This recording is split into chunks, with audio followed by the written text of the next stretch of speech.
I'm making a 4-cheese macaroni and cheese. It's a classic recipe that we've kind of revamped. We have a lot of different variations on this recipe, ways to make it fancier with bacon and blue cheese, or ways to sneak vegetables into the recipe, or just your classic macaroni and cheese that, you know, Americans love. One of the main things about this recipe, I think, that makes it special is the key of grating your own cheese. When you purchase a already shredded cheese, it has a cellulose anti-caking powder on it and also a little mold inhibitor, and the way that a cheese melts can be dramatically affected by those added starches and ingredients. So we find that for the best sauce, for the creamiest, not grainy sauce, we just grate our own cheese. As you can see, for this recipe, since it's a 4-cheese, we're starting off with some Swiss, Gouda, some Parmesan, and then just some classic sharp cheddar to really round out the flavor. And we also find that if you grate on a piece of wax paper, it makes it so that you're not having kind of that sticky cheese that you're trying to scoop off of your board when you're ready to make your recipe. You can kind of just pick up the paper, you know, go to your stove and kind of just scoop it in as you go. So that's a handy little trick.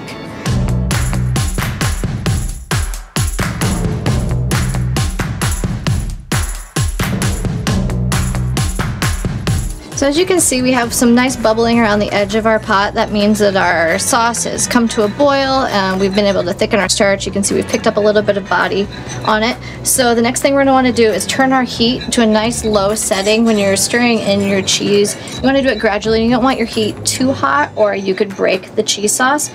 And then from here you just start adding your cheese little by little, making sure that you keep whisking. Just get it nice and incorporated as you go.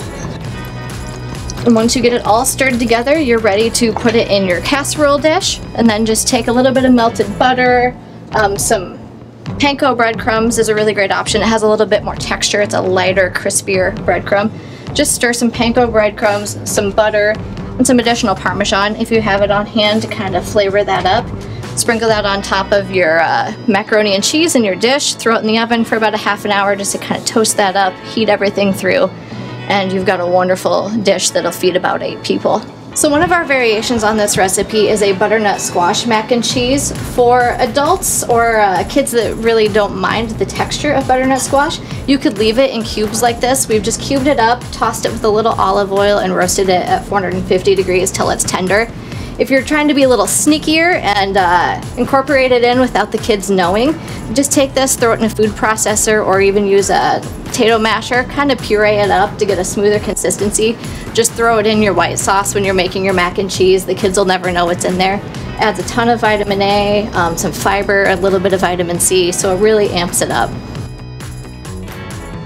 This is the 4-cheese macaroni and cheese made in the Better Homes and Gardens test kitchen.